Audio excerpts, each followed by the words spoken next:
We spoke about the honor of ubudiyyah to Allah subhanahu wa ta'ala. Now, in order to attain ubudiyyah, your first step is to get to know Allah subhanahu wa ta'ala. The attainment of ibadah is contingent upon a profound understanding of Allah subhanahu wa ta'ala and a deep consciousness of His presence.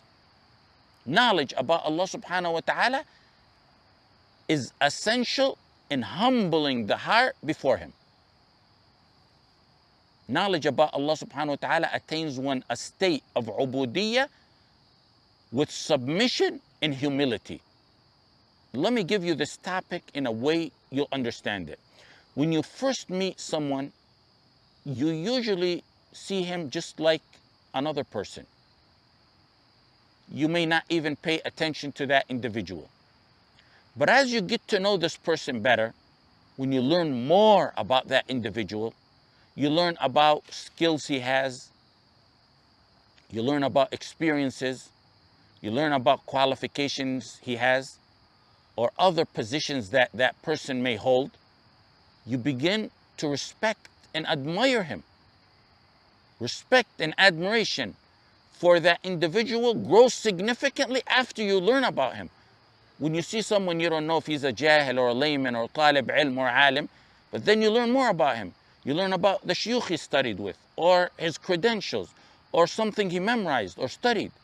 The level of respect and admiration for that person increases considerably. This change in perception affects how you interact with that person. And it's going to be very different from the initial impression and how you dealt with him in the beginning, before you knew him. وَلِلَّهِ الْمَثَلُ الْأَعْلَى.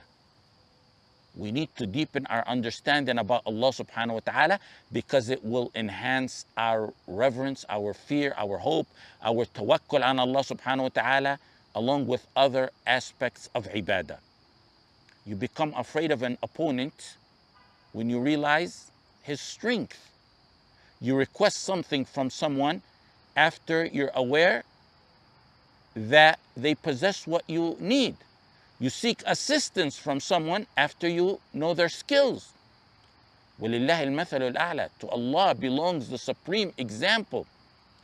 You will worship Allah subhanahu wa ta'ala properly after you learn about Him. Khashya, for example, fear of Allah subhanahu wa ta'ala. It's a ibadah. How do you attain the ibadah? Allah subhanahu wa ta'ala told us, إِنَّمَا يَخْشَى اللَّهَ مِنْ عِبَادِهِ الْعُلَمَاءِ. With knowledge of Allah subhanahu wa ta'ala, just like with all the other ibadat.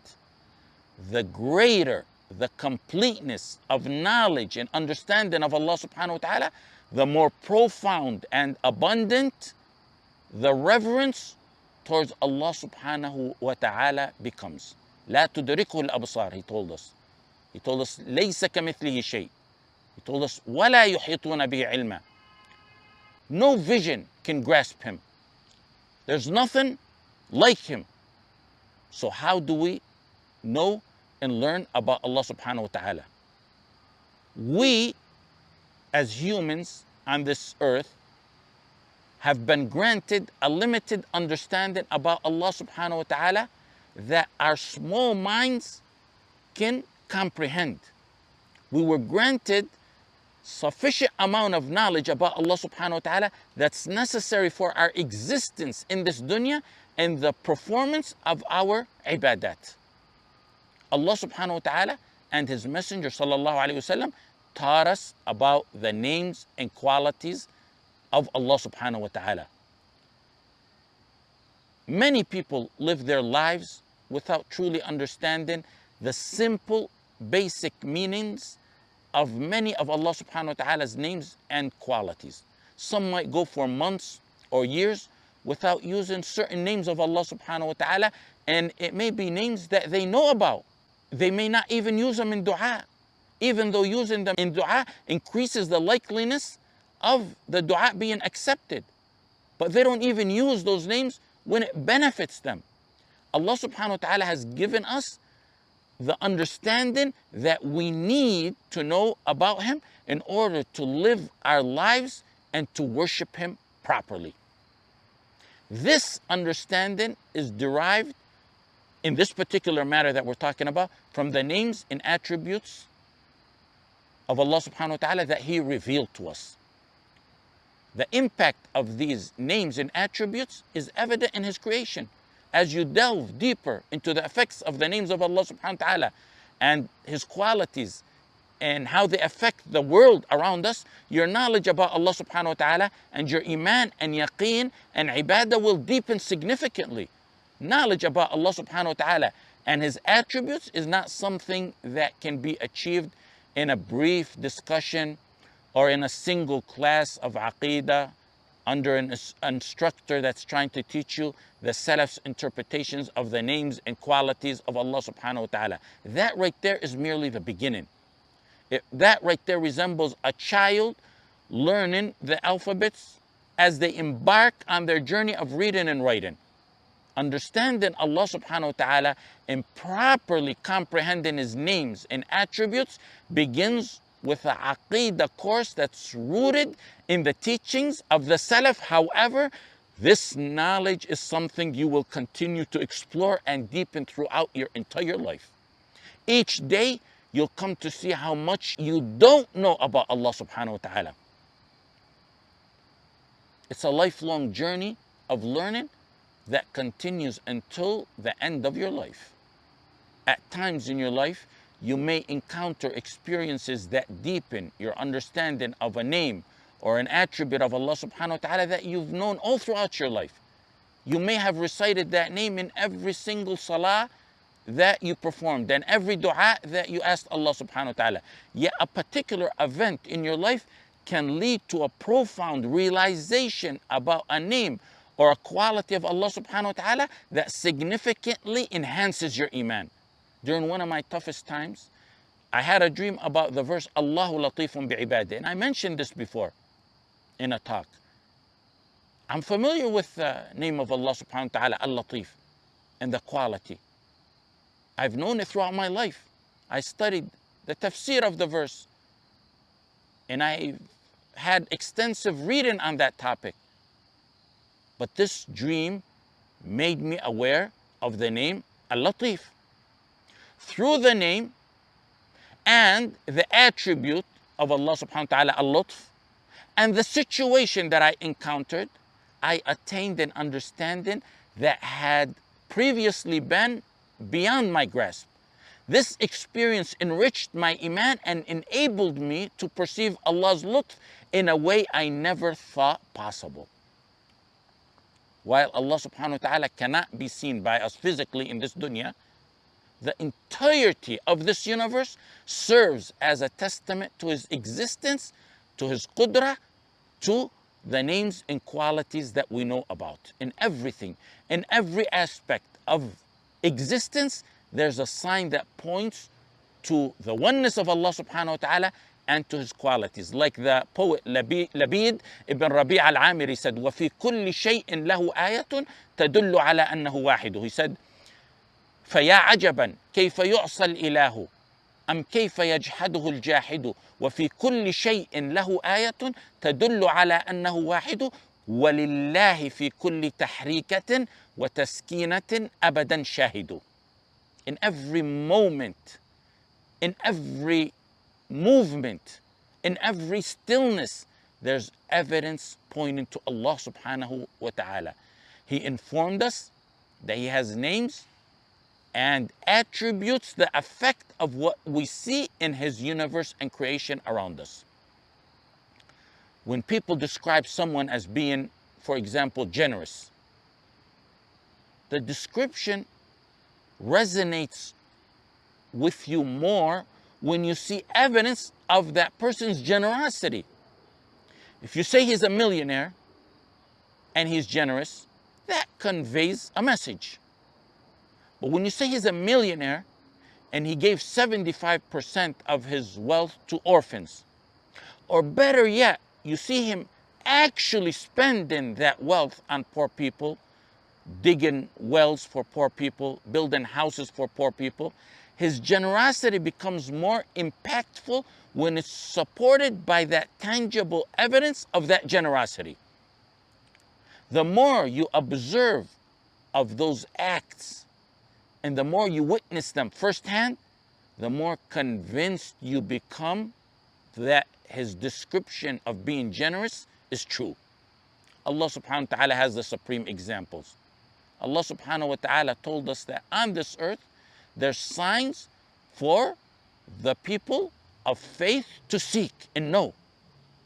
You can start by looking for those signs within yourself. Start by looking at your own self for the effects of the names and qualities of Allah subhanahu wa ta'ala. وَفِي الْأَرْضِ آيَاتٌ لِلْمُوقِنِينَ وَفِي أَنفُسِكُمْ أَفَلَا تُبْصِرُونَ.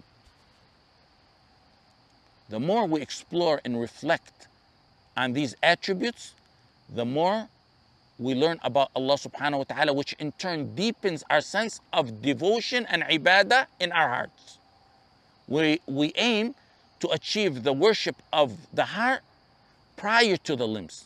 The heart needs to submit in sujood before the forehead does. The worship of the heart is significantly more challenging than the worship of the limbs. We said that ubudiyyah is nothing but honor. We mentioned that in our previous talk. That honor of ubudiyyah starts by getting to learn about Allah subhanahu wa ta'ala. You will not achieve dhul or khudu' or other various aspects of ubudiyyah until you come to learn about Allah subhanahu wa ta'ala. Understanding his names and attributes is essential. The deeper your knowledge of him, the more your ubudiyyah will be perfected internally before it manifests externally. The more you learn about Allah subhanahu wa ta'ala, the more your ibadah improves, both in how much you do and how meaningful it becomes. When your heart gains knowledge about Allah subhanahu wa ta'ala, it naturally surrenders and submits and loves Allah subhanahu wa ta'ala. Allah subhanahu wa ta'ala said, وَفِي أَنفُسِكُمْ أَفَلَا تُبْصِرُونَ. You don't need to look far to see the effects of Allah subhanahu wa ta'ala's qualities. Look at your own self. Your mind, your heart, things no advanced technology can ever imitate. Your speech, your limbs. Some ulama even mention going to the bathroom as signs under this verse. وَفِي أَنفُسِكُمْ أَفَلَا تُبْصِرُونَ. Consider even more simple matters, or what may be seen as simple, but they're not simple. The eyebrows and how they grow outward instead of growing downwards. Because if they grew downwards, they would block your vision. The design Allah subhanahu wa ta'ala perfected you with adds to your appearance and also helps keep sweat from running down to your eyes.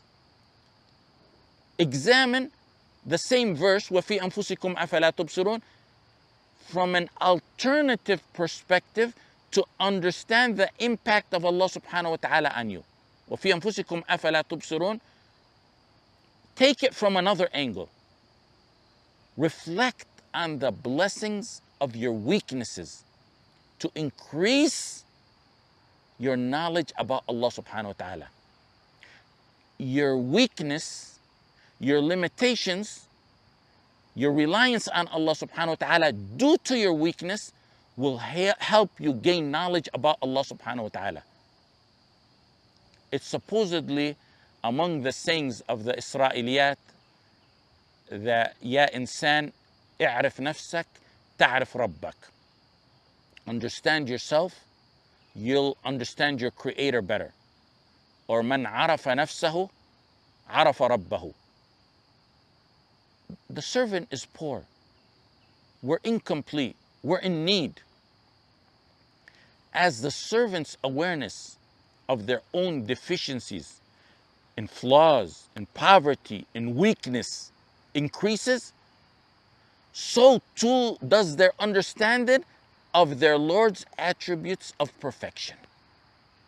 The more you're aware of your ignorance, the more you will come to know about Allah subhanahu wa ta'ala's knowledge.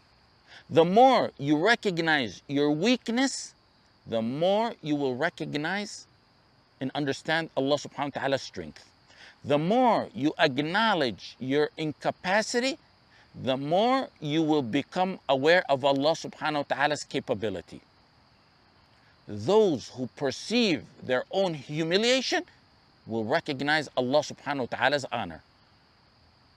Ma'rifatullah comes in recognizing the greatness of Allah subhanahu wa ta'ala and respecting Him. This topic comes, understanding Allah comes through respecting Allah and recognizing His greatness. Nuh told his people, مَا لَكُمْ لَا تَرْجُونَ لِلَّهِ وَقَارًا. He's telling them that's basically the cause of your shirk. You don't respect Allah subhanahu wa ta'ala. You don't have knowledge of the greatness of Allah subhanahu wa ta'ala. How do we recognize the greatness of Allah subhanahu wa ta'ala? Nuh answered it in the following verses. You recognize it by learning about Allah subhanahu wa ta'ala's qualities and their effect on the creations on this earth. The same tawheed that Nuh taught his people is the topic today. مَا لَكُمْ لَا تَرْجُونَ لِلَّهِ وَقَارًا وَقَدْ خَلَقَكُمْ أَطْوَارًا. He's giving them examples to learn about Allah subhanahu wa ta'ala. You were created in stages, similar to what we were talking about earlier. وَفِي أَنفُسِكُمْ أَفَلَا تُبْصِرُونَ. Look at yourself for the effects of Allah subhanahu wa ta'ala's creation. Nuh wasn't done there. He said, أَلَمْ تَرَوْا كَيْفَ خَلَقَ اللَّهُ سَبْعَ سَمَاوَاتٍ طِبَاقًا. Look at the effect of the qualities of Allah subhanahu wa ta'ala in the creation of the 7 heavens. One is above the other. وَجَعَلَ الْقَمَرَ فِيهِنَّ نُورًا وَجَعَلَ الشَّمْسَ سِرَاجًا. He set up within the heavens the moon as a light and the sun as a lamp. وَاللَّهُ أَنْبَتَكُم مِّنَ الْأَرْضِ نَبَاتًا. He brought you forth from the earth. وَاللَّهُ أَنْبَتَكُم مِّنَ الْأَرْضِ نَبَاتًا ثُمَّ يُعِيدُكُم فِيهَا وَيُخْرِجُكُم إِخْرَاجًا. Then He will return you to this earth. وَيُخْرِجُكُم إِخْرَاجًا. And then He'll bring you forth another time, يوم القيامة, on the day of resurrection. ثُمَّ يُعِيدُكُم فِيهَا وَيُخْرِجُكُم إِخْرَاجًا وَاللَّهُ جَعَلَ لَكُمُ الْأَرْضَ بِسَاطًا. Allah subhanahu wa ta'ala made this earth widespread. لِتَسْلُكُوا مِنْهَا سُبُلًا فِجَاجًا. With spacious pathways. Nuh is basically telling them, your shirk is because you didn't know Allah subhanahu wa ta'ala. You didn't recognize the greatness of Allah subhanahu wa ta'ala. He provided them with numerous examples illustrating the greatness of Allah subhanahu wa ta'ala, demonstrating the impact of His qualities on the world around them. To distance yourself from shirk and from sins, and to cultivate a close, honorable ubudiyyah with Allah subhanahu wa ta'ala, it's essential to gain knowledge about Allah subhanahu wa ta'ala and His greatness. وَمَا قَدَرُ اللَّهَ حَقَّ قَدْرِ is in the Quran 3 times. They haven't shown Allah subhanahu wa ta'ala His proper reverence. Let me summarize this talk in a few sentences. In order to embark on the honorable journey that we've been talking about, in order to attain that honorable journey, one must first seek knowledge of Allah subhanahu wa ta'ala. That's the first step. The first step is to get to know Allah subhanahu wa ta'ala. The greater the understanding of Allah subhanahu wa ta'ala, the closer one grows in ubudiyyah to Allah subhanahu wa ta'ala. The deeper the fear of disobedience becomes. If one falters or disobeys Allah subhanahu wa ta'ala after reaching this honorable high status with Allah subhanahu wa ta'ala, everyone's destined to make mistakes. But if he's at a high status with Allah subhanahu wa ta'ala and he does make a mistake, after his repentance, he's elevated beyond his state prior to the sin. So our point is to learn about Allah subhanahu wa ta'ala in order to walk on the honorable path of ubudiyyah to Allah subhanahu wa ta'ala.